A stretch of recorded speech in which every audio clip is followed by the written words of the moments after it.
my name is Terrell, and welcome to this video. If you're not familiar with my work, I do a YouTube channel called Cartooning with Will, where I do videos basically sketching people and talking about life. For my day job, I actually work for Warner Brothers Animation right now. I'm a prop designer, character designer, and for the longest time I worked as a comic book artist. So, needless to say, I've got a lot of experience drawing funny pictures. But my real passion is sketching people, observing people in real life, in the wild, if you will. That's what I'm going to be doing for this video series, is demonstrating how to do people sketching on Midtone sketchbooks. I'm excited to do this video series for Strathmore Artist Papers. I'm a big fan. I've been using their products for my entire career, going back 20 years. And I feel honored that they asked me to do this demonstration. I use their sketchbooks. That seems kind of redundant, but I've used their sketchbooks for a long time for doing compositional work for clients, for graphic design, cartooning, and I also use it for coming up with ideas for doing comic books and whatnot. I've also been using their Bristol board paper for a long time too. I've spent a lot of money buying paper from Strathmore over the years. These are some of the, I don't know if you can see this. This is drawn on Strathmore paper.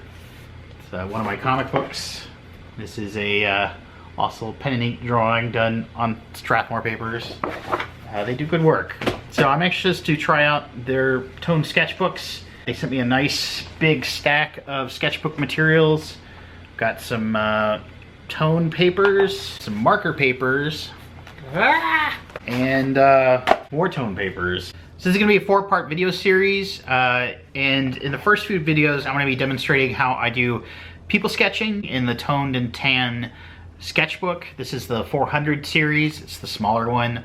I like the smaller one because I can carry it around fairly anonymously.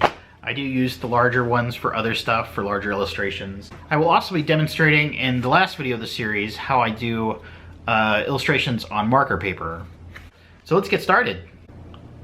So this is going to be a 4-video series with an overview of how to keep a sketchbook, basically, and how to use markers and paints to do to color your sketches in a Midtone sketchbook.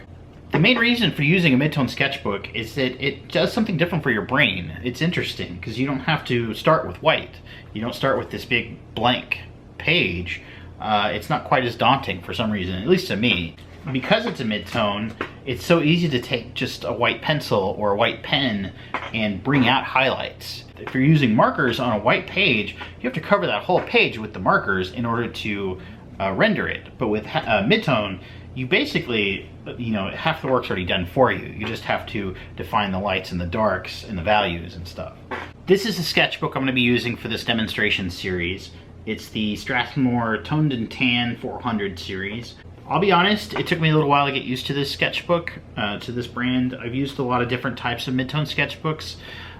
Usually I work on smoother types of paper, and at first I didn't like this because it's got a lot more tooth to the paper. What does that mean, tooth? It has a bit of a texture to it, but it's starting to grow on me. I am actually kind of surprised. Not because of Strathmore, but because I normally just don't like textured papers very much. But I find it has a really beautiful dry brush effect when you're using markers on it, depending on the marker, of course. But and it has it really holds gouache paints really well, and so I've enjoyed it a lot. My first tip for doing a sketchbook, because I started this one recently, most of us are intimidated by a brand new sketchbook.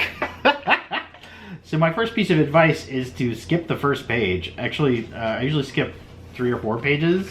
And what that does is something psychological. I don't have to worry about screwing up that first page. And once I get warmed up, I can just go back and fill in those earlier pages. So this is actually a sketch I did today at the mall. I love going to the mall. There's so much wildlife there to observe. And I saw this woman who looked like she was having a very long day with her toddler. And the toddler was not happy about everything. But I really liked her fancy bootstraps and these sort of pantaloons. I was like, I gotta catch that. And this little old lady, I really liked her giant glasses, and she had this interesting expression on her face, and I tried really hard to capture that. I really liked how this sketch turned out. You can see I have actually used a little bit of gouache in the background. I really like gouache because you can take a rough sketch and give it really nice clean edges. Because it's an opaque paint, it covers whatever's underneath it. And so you can get these really nice sharp edges to it, which makes the drawing pop out a lot better. And you can see in the hair right here, this is an example I was talking about of the really beautiful dry brush effect you can get. Granted, you have to use a marker that's almost dead, but the paper holds it really nicely. This is a combination of Prismacolor markers, Copics, Pentel pocket brush, my red sketching pen. You got the white jelly roller gel pen, a little bit of white colored pencil in the shoes and in the hair, on the shirt. I like this guy. He was having lunch with his family. I really liked how the shirt came out. It's nice and crisp. Again, this is gouache in the shirt. This paper holds the paint really well, really nicely.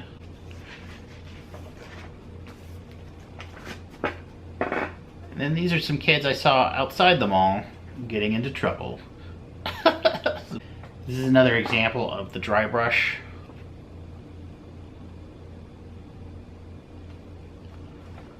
That dry brush effect in the hair.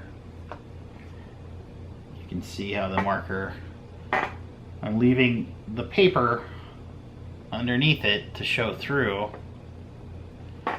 and the dry brush has this nice effect coming up into it. This is my drawing kit here. It's pretty simple. It's just a little leather bound thing that you can zip up. It keeps all your pencils in it. And I keep it fairly simple. I've got some Blackwing pencils, Palomino Blackwing pencils, and these are really good for, they have a really soft tone to them, and they're easy to blend, and I like them. I don't usually use them too much when I'm working in a Midtone Sketchbook because graphite tends to do weird things with markers. It muddies up the markers, and it also, with Midtone, it kind of changes the tone of the paper. They are really good if you're using a gray Midtone Sketchbook because it's already gray, so it's just another tone. But when you're working in color, I tend to avoid graphite, unless it's like a watercolor painting. And then this is just a Prismacolor Vermilion color pencil, Verithin. I like the Verithins better than the regular Prismacolor pencils because they don't break as easy. This is a double-sided Verithin Prismacolor pencil. It's red and blue. I like using this because I don't have to sharpen my pencil as much. Maybe that's it. And you'll notice that I've got several of each. I've got 3 pencils, I've got 2 color pencils, and I've got matching ones. And the reason for that is I like to sharpen all the pencils all at once, and that way if this one starts to get dull, I just switch to the backup. And sometimes I'll even have 3 or 4 of them, just so I don't have to keep going back to the pencil sharpener. And then this is a white jelly roller gel pen. I don't know if these are even showing up on camera. It's a white jelly roller gel pen. It's really fun to add highlights to it, to these Midtone Sketchbook drawings, and this is a good tool to do it with. This is a Uniball Signo pen. That's probably one of the better ones I've found so far for adding white tones. And this is just a Prismacolor white color pencil for adding a little bit of tone. And then over here I've got just a couple mechanical pencils. This is a Pentel pocket brush. These are really fun to ink with. It has a really nice fine tip, good synthetic bristles. It's refillable, and as long as you take care of the tip of the brush tip, it'll last you a good long time. And then these two, I'm not going to use much on videos because they're harder to get. This is a zebra brush pen, and this is a Tombow, I think, Tombow brush pen. They're in Japanese, so I can't really recommend where to get them. And then for erasers, I've got just a gummy eraser. This is it's a kneaded eraser, sorry. I like to call it a gummy eraser. These are great for when you're you want to lighten your drawing. You just go over it, you dab it with the kneaded eraser, and it pulls up the tones, so you've got like a light skeleton of a drawing that you can look at. And then this is just a white plastic eraser. You need these for erasing colored pencils, and we'll go over that in the video. And then I got a pencil sharpener. I added some Velcro to it, and it just Velcros into my little drawing kit. And lastly, I've got a tiny ruler for anytime I need to draw straight lines. And that's my drawing kit. And that's all we're going to be using for the first week. In week 3, I'm going to be demonstrating how to use markers on the Midtone Sketchbook paper. And this is over here, this is my marker drawer. I've got Prismacolor markers, Copics, some touch markers, some paint pens, and I'm going to show demonstrations on how each of these work differently on different types of paper. I'm going to be demonstrating how to use gouache paints with the Midtone Sketchbook paper, because the one thing I found with the Strathmore sketchbooks is they do really well with gouache paints. I really enjoy them. So I'm going to do a little bit of demonstrating with it. Mostly what I'm going to be doing though is trying to demonstrate how to have fun keeping a sketchbook. That's the idea. And that's what we're going to be doing this week in week 1, is I'm going to be talking about keeping a sketchbook. There's an artist named Glenn Villepeu. He's been teaching for a long time. He used to work at Disney back in the day. And he has this phrase that he says often: there are no rules, just tools. And that's something that's so valuable to remember, especially right now when you're watching these videos and watching me teach. I'm doing it my way, and I'm sharing this is how I learned how to draw. You may have different opinions on what you think a sketch should look like, and that's okay. I'm just demonstrating how I do things. And I'm still learning just like everybody else, so. But I think the most important thing to remember is that this is supposed to be fun. I mean, we're drawing. It's not supposed to like be frustrating and annoying. It's only frustrating and annoying because, you know, you're not getting results that you want quickly enough. With that said, I'm going to be doing some warm-up sketches. This is, I'm drawing from photos that I found on a website called IamChicago.com. And it's a wonderful little website that has a collection of characters of people that actually live in Chicago, and there's so many unique and interesting people. So I highly recommend using it for reference.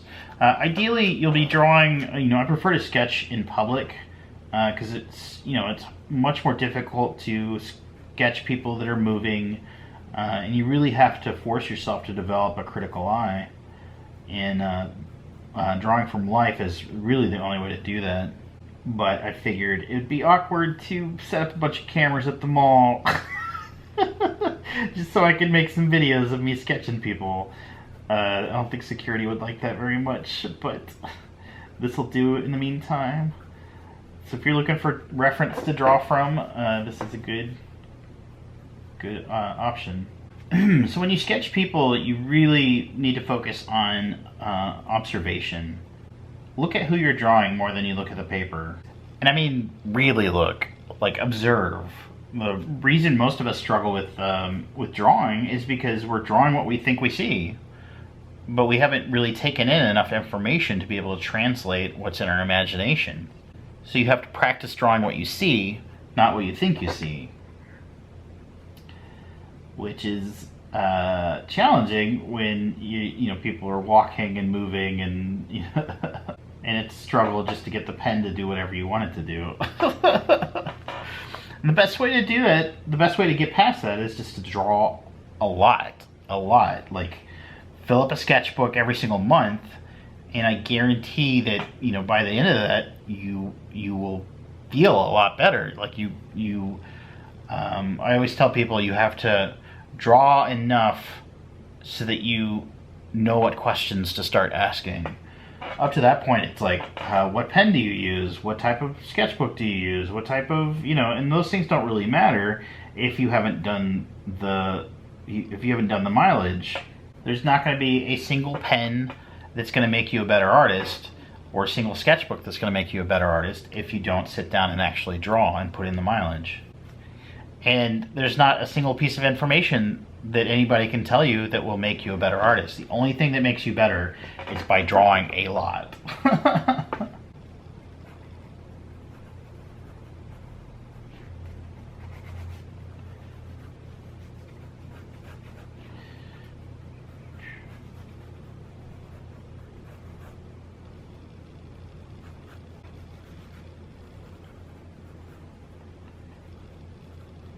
So the best way to get better at drawing from real life is to draw fast. Keep your pencil moving. Don't get stuck on trying to get the line right. Don't get stuck on drawing details. Like that's the biggest mistake you can make, is just getting stuck like drawing a nose or drawing an eye, because you're going to try and make the eye right, but everything else is wrong. And even worse is like if you actually do get the eye right, and you haven't taken the time to like sketch out everything else, it just makes the drawing look even wonkier. If the eye looks perfect, but then everything else is just weird looking, because you didn't take the time to lay out the whole thing first, that's what you're struggling with. You have to remember that you're not just training your hands to draw, you're training your eyes to see at the same time. That's the reason why a lot of artists get frustrated when they practice a lot and they get to a certain point where they start to see more mistakes in their drawings and they get frustrated and want to quit. And it's not because you got worse, it's because your eye got better at seeing the mistakes and you never saw them before, but they were always there. So you want to sketch the big shapes first and then break it down to smaller shapes from there. So you'll see I did the shirt and then the pants. Trying to get the slope of her shoulders just right. You'll also want to draw through objects, meaning, so like this hat here, and to get the brim right, I'm going to go ahead and draw all the way through the back.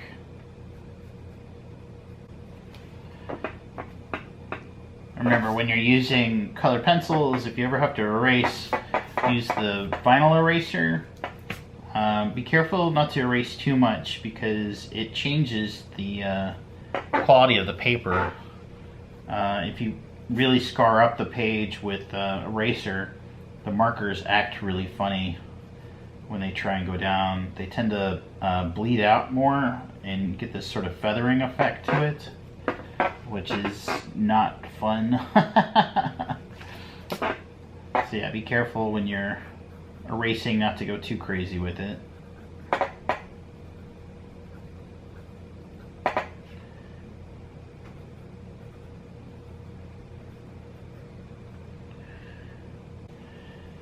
And keep it light. Especially with colored pencil, if you go too dark, there's no way you can undo it. that pencil's still down there, and there's no getting those lines up after a while. It's kind of bad.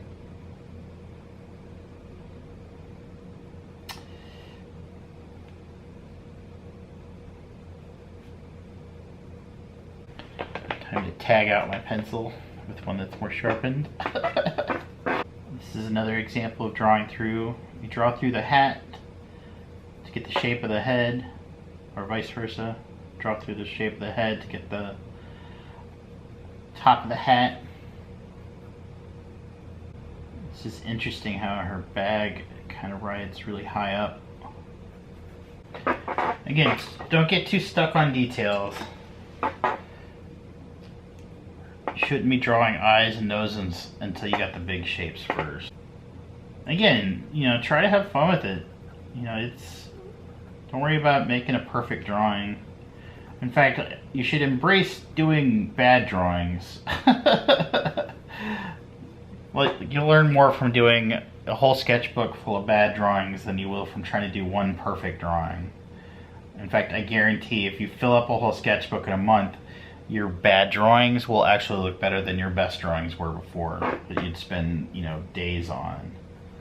So, yeah, make an effort to try and, you know, fill the sketchbook up completely in like just a few weeks. You know, make your goal every time you go out to sketch people. Try and sketch, you know, 10 to 20 really quick loose sketches, and don't worry about how good they are. Just make it a goal to get as many done as you can, and you'll learn a lot more from that than you will from any other exercise or any book. Okay, so that's it for this episode. Go fill up a sketchbook, do a bunch of sketches from life, and try and have fun with it. And come back next week, and I'll do a demo of the drawing that we'll do for the rest of the episodes, from start to finish, markers, paints, everything. And yeah, thank you for watching. I hope you enjoyed it. Keep smiling.